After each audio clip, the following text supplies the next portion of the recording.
A remarkably friendly meeting between President Trump and New York's incoming mayor, just as Trump accuses Democrats in Congress of seditious behavior punishable by death. This week starts right now. And I look forward to working together to deliver that affordability for New Yorkers. After months of vitriol, President Trump finds common ground with New York's mayor-elect Zohran Mamdani. I feel very confident that he can do a very good job.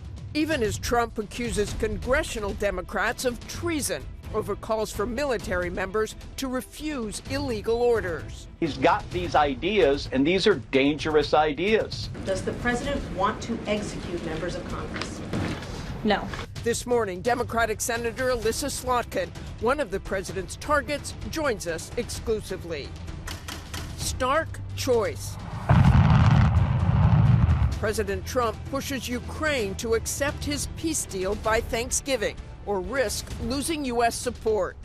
Well, he'll have to like it, and if he doesn't like it, then, they should just keep fighting, I guess. As he ratchets up military pressure on Venezuela, what happens next on the threat of war and the push for peace? We'll ask Senate Intelligence Committee Vice Chair Senator Mark Warner, plus Republican Congressman Michael McCaul.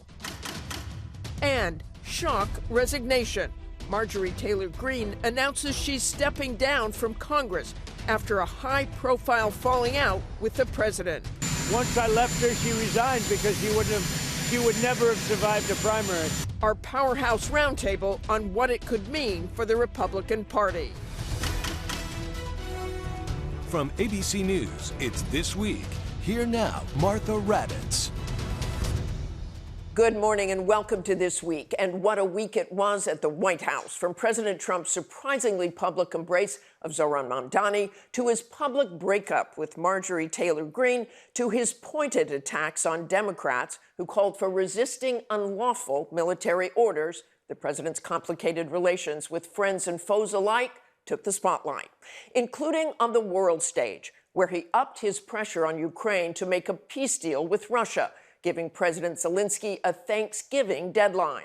High stakes abroad and at home. So we begin this morning with ABC's senior political correspondent Rachel Scott with the latest on President Trump's upended alliances.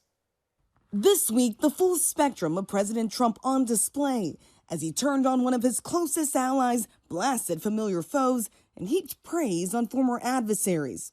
I think you're going to have, hopefully, a really great mayor. The better he does, the happier I am. 34-year-old Democratic socialist Zohran Mamdani, who President Trump once said would ruin his hometown, now receiving the president's approval. I feel very confident that he can do a very good job. The two even laughing their way through questions about their previous attacks. Are you affirming that you think President Trump is a fascist? I've spoken about... That's okay. You can just say yes. Okay. All right. Okay? Yeah. It's easier. It's easier than explaining it. I don't mind. That meeting came after President Trump started the week with a stunning show of support for Saudi Crown Prince Mohammed bin Salman from the Oval Office. What he's done is incredible in terms of human rights and everything else. The president leaping to the Crown Prince's defense over the 2018 murder of journalist Jamal Khashoggi. Your Royal Highness, the U.S. intelligence concluded that you orchestrated the brutal murder of a journalist. 9/11 families are furious that you are here in the Oval Office. Who are you with? Why should Americans trust Who are you with? And the same to you, Mr. President. Now, who are you with? I'm with ABC News, sir. A lot of people didn't like that gentleman that you're talking about. Whether you like him or didn't like him, things happen, but he knew nothing about it. Meanwhile, the president continued his push for peace in Ukraine, pressuring Zelensky to accept a deal largely mirroring Putin's wish list. About this Ukraine plan, President Zelensky said today that his country would risk either giving up a partner or giving up its dignity. There's been criticism that this deal proposal... You mean he doesn't like it? It's unclear. He was sort of tenuous about it. He'll have to like it, and if he doesn't like it, then, they should just keep fighting, I guess. And late Friday, the president celebrated the resignation of Marjorie Taylor Greene, one of his closest allies in Congress, before their recent falling out. The president telling me just minutes after Greene's announcement that it was great news for the country. The president soured on Greene in part after she fought for the release of the Epstein files.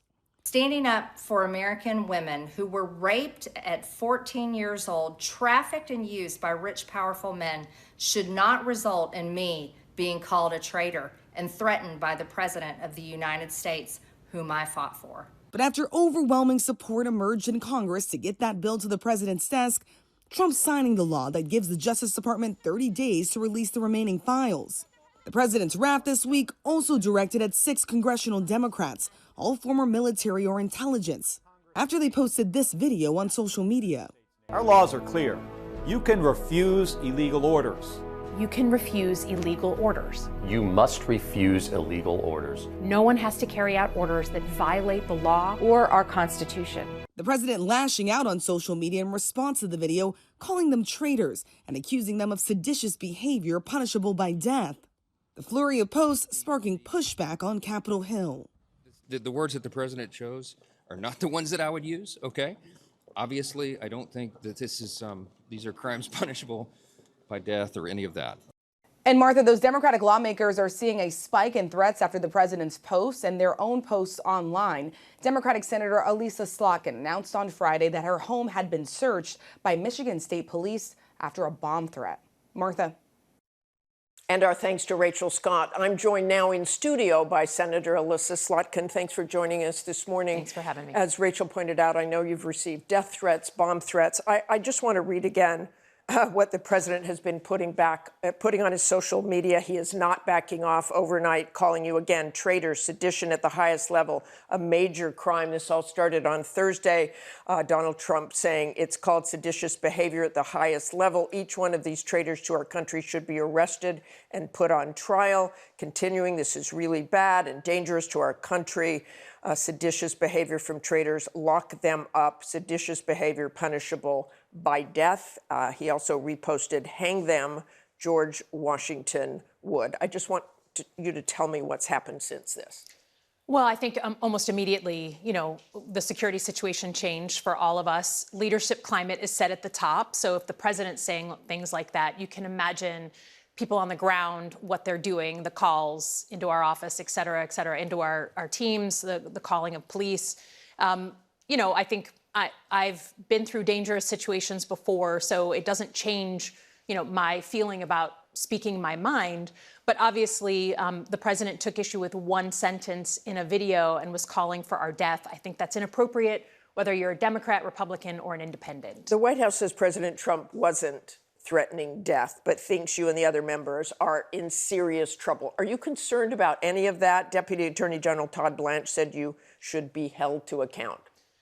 Look, I think there's no secret that the president is trying to weaponize the Justice Department. We've seen him do this many times with many different people already. Again, this is a tool of fear. He's trying to get us to shut up because he doesn't want to be talking about this. And in fact, I would argue that one of the things that he's been doing by repeating it and talking about it is trying to distract us from the big stories of last week, which were the Epstein files and then the economy. And I took note yesterday at 9 o'clock at night. He's tweeting that there's no inflation, the economy's the best it's ever been. It was kind of amazing considering that the American public isn't stupid. It actually reminded me of Joe Biden, right? Joe Biden tried to tell us for a year that the economy was great. Now this president, who ran on lowering costs for Americans. But you changed the subject with that video as well. Sure. And here's what White House Press Secretary Caroline Leavitt said about your video. They're suggesting, Nancy, that the president has given illegal orders, which he has not. Every single order that is given to this United States military by this commander-in-chief and through this chain of command, through the Secretary of War, is lawful. Is that an accurate statement? So I think the reason we put that statement out is because the sheer number of, frankly, young officers who are coming to us and saying, I just am not sure. What do I do? I'm in Southcom and I'm involved in the National Guard. I'm just not sure. What do I do? And I think, look, you don't have to take my word for it. We've had report after report of legal officer, JAG officers coming forward and saying, look, I push back on this. I'm not sure that this is legal. There is such things as illegal orders. That's why it's in the Uniform Code of Military Justice. Going back to Nuremberg, right? And it's a totally benign statement. And if the president is concerned about it, then he should stay deeply within the law. But I think it's important to know it's not hypothetical, right? This president in the last administration, asked his Secretary of Defense and his chairman of the Joint Chiefs to, quote, shoot at their legs at unarmed protesters in front of the White House that he wanted moved. Actually, I know you're talking about Mark Esper's book. He didn't exactly say that. He said the president suggested that, but they were never ordered to do that. And he got out of the Oval Office quickly so that he wasn't told to actually do it. And I give him a lot of credit for that. I give him a lot of credit. So let's talk right now. Do you believe President Trump has issued any illegal orders?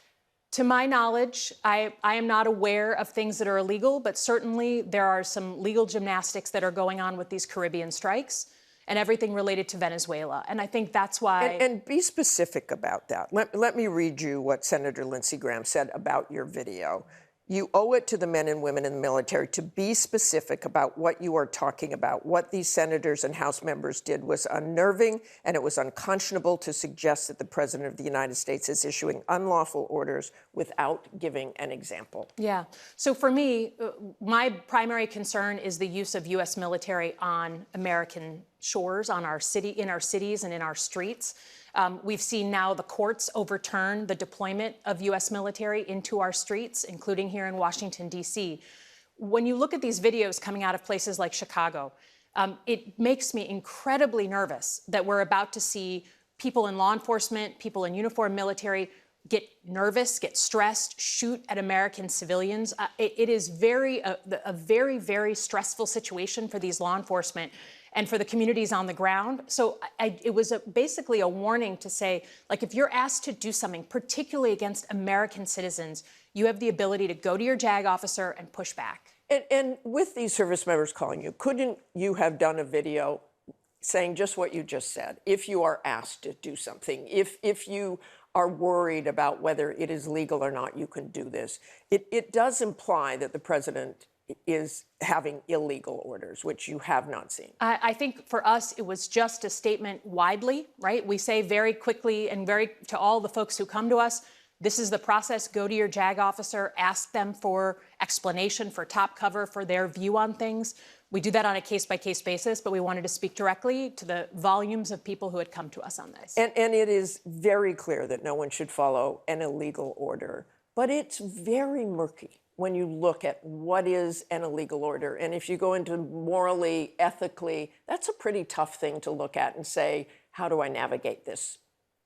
Look, if you're going back to Nuremberg, right, that, well, they told me to do it, that's why I murdered people, is not an excuse. If you look at popular culture, there's you watch, A Few Good Men, we have plenty of examples since World War II in Vietnam where people were told to follow illegal orders and they did it and they were prosecuted for it. So the best thing for people to do is go to their JAG officer, their local law enforcement or a legal officer in their unit and ask for some explanation, ask for help, and that's what we've been advising people to do. You are on the Senate Armed Services Committee. What are you seeing in terms of Venezuela? Do you think there will be further action by the president? Well, certainly the sheer size of the military buildup in and around Venezuela, you have to assume that when superpowers put that much force into an area that they're going to use it. They've brought in aircraft carriers, they brought in F-35s. I think the cost already is $1 billion to move all that force into theater. Certainly, if we're going to actually think about prosecuting some sort of war or military action against the mainland of Venezuela, I would hope that the president would want to have that conversation publicly, bring in the American people who are not looking to get into another war, who are not looking to get into regime change. We had Iraq and Afghanistan. I think people generally on all sides of the aisle are exhausted by war. But just have that conversation, be transparent about it. I think that's what's been hard about the strikes in the Caribbean. Many of us would be supportive of going after drug cartels, but a secret list of secret terrorist organizations, just be transparent with the American public. Okay, thanks very much for joining us this morning, Senator. We appreciate it. And let's turn now to GOP Congressman Michael McCaul. Good morning, Congressman. I would like your response to the video itself that Senator Slotkin and the others put out. Well, I don't speak for the president in terms of hanging members of Congress, but I will say these orders that they're talking about, in my judgment, are not illegal orders to follow. They are orders based upon Article 2 self-defense of the Constitution to stop a threat, in this case, the threat of drugs coming into our country and killing Americans. And so you look at it from that perspective, there are no illegal orders to follow. here. In the event, Martha, if an invasion does take place down in Venezuela against Maduro, and we see perhaps the toppling of governments, which we saw many decades ago from what they call the gringo down in Latin America, that would trigger a War Powers Act response by Congress. We would have 60 days, if the conflict is still ongoing, to determine whether a declaration of war is warranted or an authorized use of military force. And Congressman, I want to go back to the video and them talking about don't follow illegal orders and the president's response, threatening death, threatening to lock them up, put them in jail. These lawmakers now have 24/7 increased security. What would you say to President Trump about these threats that are continuing? My advice, though I'm not in his White House, but I would tone down the rhetoric and tone down the theme here. I would emphasize more what I discussed, and that is these orders are not illegal. I mean, they have been sent down on a mission to stop drugs from coming into the United States. And if that means, taking out ships through our aircraft and our Air Force, then so be it. I think the orders are legal. That's the issue. The issue shouldn't be about. But clearly, what they're saying is that they're getting service members who are concerned about that. I want to turn to Ukraine, and you've got these negotiations going on right now. Secretary Rubio, Steve Witkoff are over there in Geneva. They have offered a plan to President Zelensky, who says the pressure on Ukraine is one of the heaviest ever. Now Ukraine may face a very difficult choice, either the loss of dignity or the risk of losing a key partner. You have seen that proposal. It seems to heavily favor Russia. Your reaction and what should be done? Let me say first, if Biden hadn't let Afghanistan fall, we probably wouldn't have been in this position in the first place, and the mishandling of the weapons going into Ukraine, as I talked about for the entirety of the Biden administration. Having said all that, the way I see it now, we did have a conversation with the White House, the Vice President, Secretary of State, Rubio, last night. I also talked to others like Keith Kellogg. The inception of this agreement seems to have come from a Witkoff discussion with the Russian D-Mich, who heads up the Russian Sovereign Wealth Fund. It's unclear how much input was given by either Ukraine or our European allies. Rubio did say on the call that this is a United States document with input from Ukraine and from Russia. About 80% of this deal, I think they're going to find agreement with as they go to Geneva.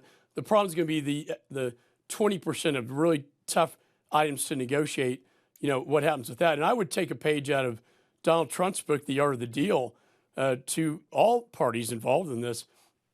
If you have a bad deal, then you got to be prepared to walk away. This is all a bit confusing about the deadlines. The White House basically said you accept this by Thanksgiving or you risk losing U.S. support. But now the president says this isn't the last deal. Where do you think we will be on Thursday? Do you think it is clear that Zelensky has to accept this deal by then or possibly lose support? Or is there wiggle room here, as the president indicated? I think there's flexibility. I do know that Rubio said within the next 72 hours, we will know a great deal about whether this goes forward or not. I think Zelensky has stated, the president, that he sees this as a vision, but not a done deal. So it should not be take it or leave it. On all party sides, except the Russians I haven't talked to, is that this is a ongoing negotiation process. So they're really getting it started. The way the White House described it last night was we had to start putting this pen to paper so we could get something accomplished. I do think it's in Ukraine's best interest to get something done now rather than a year later. The military-industrial war machine of Russia has now risen to a level that is very difficult now for Ukraine. Wasn't that way in the beginning, but it is now.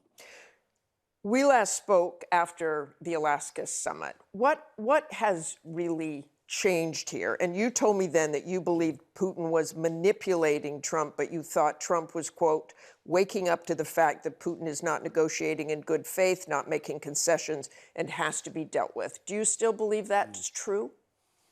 Well, the president does say things like Ukraine should get all of its territory back. Well, that's not in this 28-point plan. It seems to me, Martha, that Zelensky's always willing to make concessions, to get to an agreement, to get to yes, while Putin is the one that's never willing to make concessions, even to this day. And so we'll see where he comes in. I don't know if he will accept this plan, but the two items I brought up last night with the White House, very, very important. In 1994, Budapest, Ukraine gave up all its nuclear weapons in exchange for what? For nothing. And then Russia invaded. There was no security agreement. There were just simply assurances given by Bill Clinton. That cannot happen again. The security agreement in this case, Martha, was negotiated outside the Witkoff agreement with Russia, but this is where Keith Kellogg did get involved to write a security agreement, which I hope is more ironclad, like a Article 5-like agreement. For without that, I would not advise Ukraine to sign this. They can't sign an agreement like the Budapest and then allow Russia to invade again. Okay, thanks very much for joining us this morning, sir. We appreciate it. Thank you. Up next, the top Democrat on the Senate Intelligence Committee, Mark Warner, on what comes next in Ukraine and Venezuela. We're back in 2 minutes. What does victory look like in Ukraine? It's not victory when you smile, applause. It's not about it. To my mind, there is no victory with applause, yes, in the war, because a lot of losses. So that's why, for us, to survive is a victory, because we are surviving with our identity, with our country, with our independence. That was President Zelensky speaking with me in September about Ukraine's future. Senate Intelligence Committee Vice Chair Mark Warner joins me now. Good to see you this morning, Senator.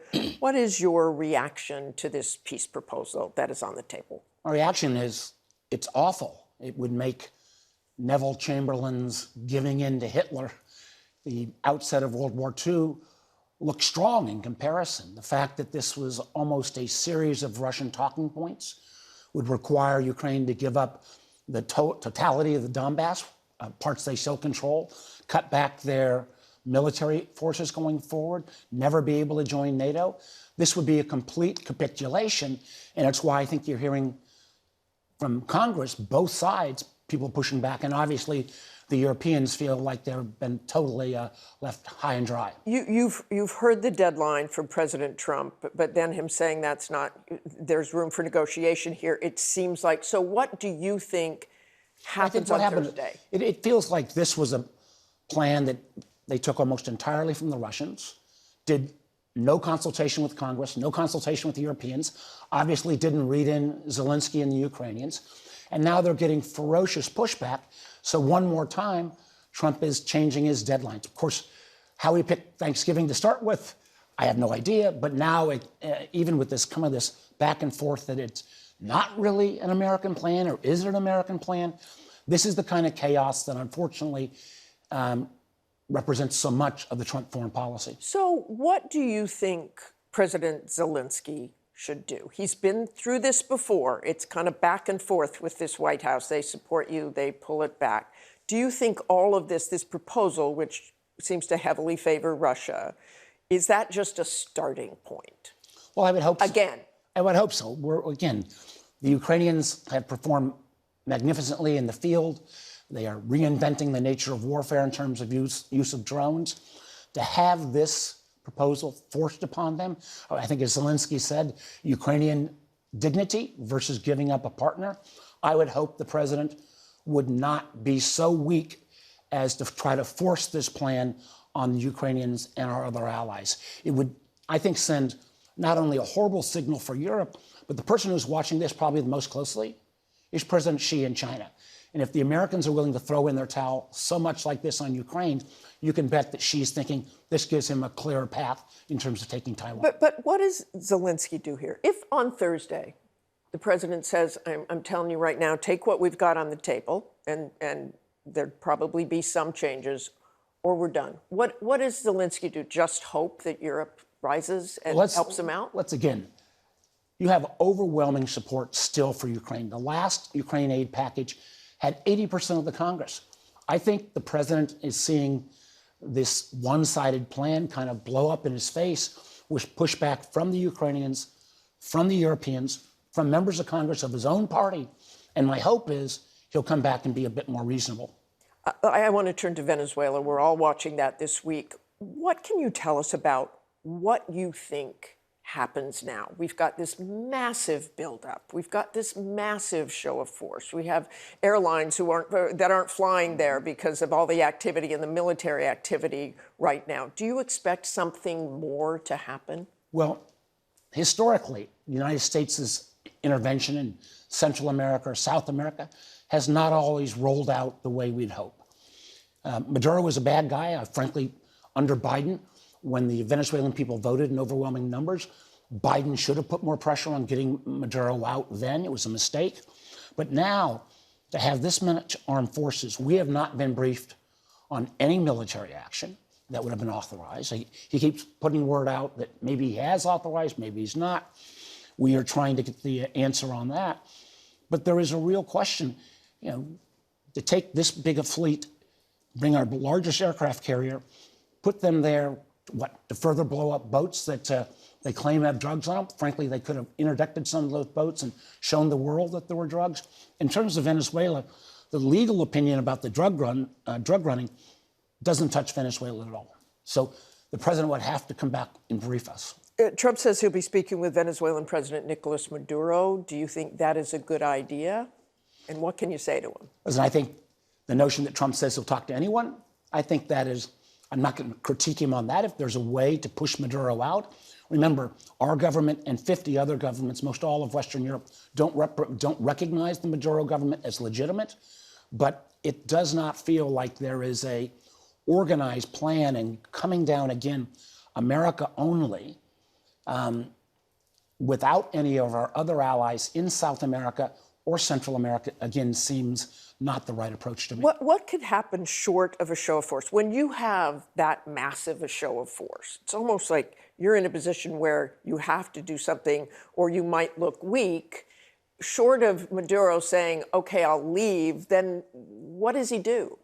Well, again, that's the million-dollar question.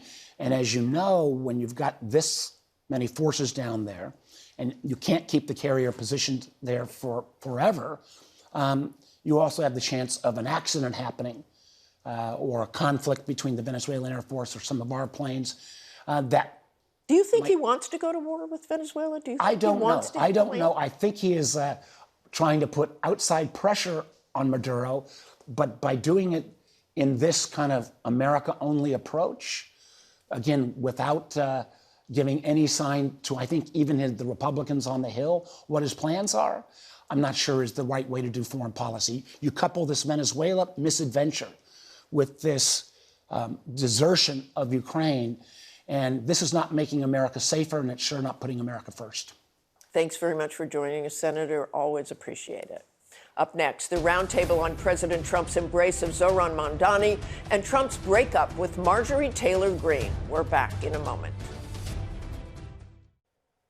And the roundtable's all here now. ABC News Chief White House Correspondent Mary Bruce, New Yorker staff writer Susan Glasser, Center for American Progress President and CEO Neera Tanden, and former Trump White House Chief of Staff Reince Priebus. Good morning to all of you. And Mary, I got to start with you. That was a remarkable scene. I don't think I've ever seen President Trump treat a Democrat so kindly in public. What was that about? It's a very good question. And I think none of us really knew how this was going to play out. And then it turned into this complete love fest. I mean, it really wasn't that long ago that they were hurling insults at each other, right? I mean, Trump labeling Mamdani a communist, Mamdani calling Trump a fascist. And yet on Friday, all of that, I think to much of our surprise, was water under the bridge. I thought it was very interesting that Trump clearly knows that Mamdani's message of affordability is gaining traction distraction. At some point, it seemed like they were trying to out-affordability each other as both parties try to claim that mantle. And very strategic of the mayor-elect to come in and remind the president that some of his supporters had backed him. Trump then saying, you know, he thinks even some conservatives will be surprised by Mamdani. I'm curious to see where concretely they work together and just how long this budding bromance will last. And exactly that question to you, Neera. And Mamdani was very conciliatory as well, although apparently just a few minutes ago he said on NBC that he still thought the president was a despot and a fascist. So maybe that's breaking down a little bit. But what's your take on all of this? You know, I feel like the greatest level of sadness for all the Republican ad makers who were spending weeks and maybe months plotting out the ads they were going to run against Democrats. All these people saying, "Oh, he's going to be this big weight on the Democratic Party." The poster boy, right? The poster boy for the midterms. Mike Johnson just last week said the whole victory was about Mamdani and that he's the new leader of House Democrats, even though that sounded kind of crazy. And what actually, you know, Donald Trump just evaporated all of that. And any ad that any kid comes up, you know, everyone can just show how much the president was very fond of Mamdani. And, you know, I thought that it was a great accomplishment, actually, that he was able to maneuver this meeting. Mayor-elect Mamdani was able to maneuver this meeting, but also just a true sign how much the affordability message, which was really resonant for Democrats last week, is really is front and center. And Reince, I want you to take all that on. The Republicans really are going, whoa, wait a minute, I guess we don't have Mamdani to push around anymore, or make the poster boy. What was your take on what happened in the Oval Office? You think President Trump planned that, or he was just taken by Mamdani? No, well, I guess maybe both. I thought it was classic Trump. I mean, this is like pure Trump, one-on-one. He is charming. He's very good with people one-on-one. But it's also the fact that, number one, a Trumpism is just because you're enemy doesn't mean I'm not going to do a deal with you. Nobody's ever a permanent enemy. He loves winning over his critics. Friend. Or he loves winning over critics.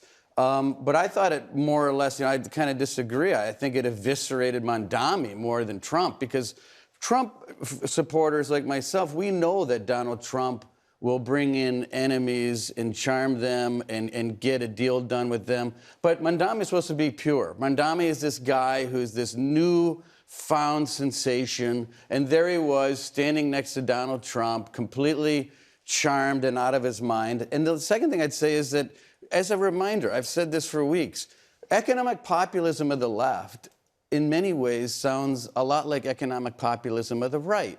So I have no doubt that they had a meeting and they talked a lot about those issues. Sticking it to billionaires, giving it back to the little guy is one of the most Trumpy things there is. So there could be some things that they have in common. And I do think the culture wars will come back, and maybe Mamdani will reignite that sometime down the road. Susan. I mean, sticking it to billionaires, I mean, maybe that is the reason in the end that Donald Trump needed to have and wanted to have this meeting on Friday, because there was this indelible image, it seemed to me, of this Trump presidency earlier in the week when you had the billionaire leaders of the American tech economy, including Elon Musk, who was banished but now apparently is back in the White House for a formal, practically state-level dinner for the Crown Prince of Saudi Arabia, you know, the bone saw guy. And here it is, Trump perhaps wanting to get his populist credentials back at a time when there's persistent inflation in the economy, at a time when his poll numbers are sinking. And I thought, you know, as a matter of political changing the story, I think, you know, this is where Donald Trump excels, because we're talking about a yuck photo opportunity in the Oval Office and not the, you know, the sort of incredible scene of those billionaires in the White House, really echoing the January 20th inauguration of Donald Trump, where the billionaires were given seats of honor ahead of many of the Republican politicians in Donald Trump's own party. And Mary, not only Mamdani this week, he was celebrating him, then he was celebrating that Marjorie Taylor Greene is resigning as of January. And I know we say this a lot, but this one really is very shocking. I mean, we certainly have seen a lot of Republican defections, but she is the first true believer to defect, right? She is one of his closest, most ardent supporters who stuck with him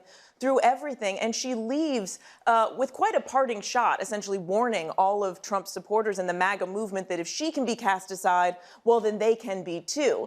Trump's response was sort of classic Trumpian, right? He thanked her for her service, says he'll always appreciate her, but also labels her a traitor who's gone bad, in his words. And that it's good for the country. And that it's good for the country, but there's no doubt, I think, that it has to raise concerns and questions from him about the cracks that this exposes in the Republican Party and what it means for his support in that movement going forward. And I, for one, am just fascinated to see what she does next. And this started, of course, Neera, with the Epstein, releasing the Epstein files with Marjorie Taylor Greene. So she really took a stand on that. Absolutely. I mean, I think there's been a lot of talk about this. At the very heart of this, he attacked her. He called her a traitor for being a champion of release of the files. And the release of the files, I just want to note, was a near unanimous vote out of the House and the Senate. And I hope, actually, we see on Epstein that we do not have a cover-up at DOJ and that all the files are released post-haste, because I do think, you'll see in the MAGA movement itself, as Marjorie Taylor Greene kind of represented, if those files aren't released, this will be a continuing cancer. The fact that she has been banished, as you said, one of the leaders of MAGA, over Epstein, just demonstrates how cancerous the Epstein files are as an issue to Donald Trump himself. Of course, now he says he will release them. But Reince, a little more on Marjorie Taylor Greene and what that means and how the base will look at that. And what effect do you think that will have, any sort of ripple effect? Well, I don't know about a ripple effect. I mean, the way I look at it is Marjorie Taylor Greene raised more money than any congressperson in our country for many years. And how did she do it? She did it by riding Donald Trump's coattails. It's not that she was in favor of releasing the Epstein files. I'm in favor of that as well. But you have to understand something. And no offense to ABC, but she went on The View to attack the president. And there's only so far performance politics can take you unless you're Donald Trump, because he does it better than anybody. And as far as the president being a lame duck, here she was, she went on The View, the president unendorsed her, and she's gone. Donald Trump runs the party. He's the standard bearer. She attacked the standard bearer on The View. She's gone. That's what it means to me. And what do you, Susan, what do you see as far as the Republican Party, as far as the MAGA base? We've also had some disagreement about the president and the Elissa Slotkin and those veterans who came forward and said no illegal orders. And you saw a little bit of the Republicans saying didn't like that.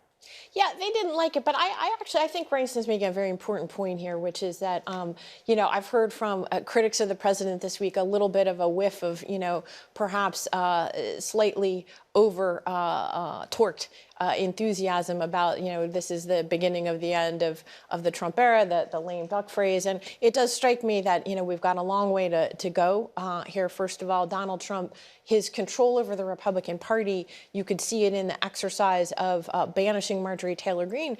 And again, it would be more notable, or perhaps we would be on more solid ground to say this is a moment where Republicans are beginning to peel away from Trump if they had peeled away on anything other than the Epstein files. And, again, this was a particular issue that had been promoted by a key part of the MAGA base.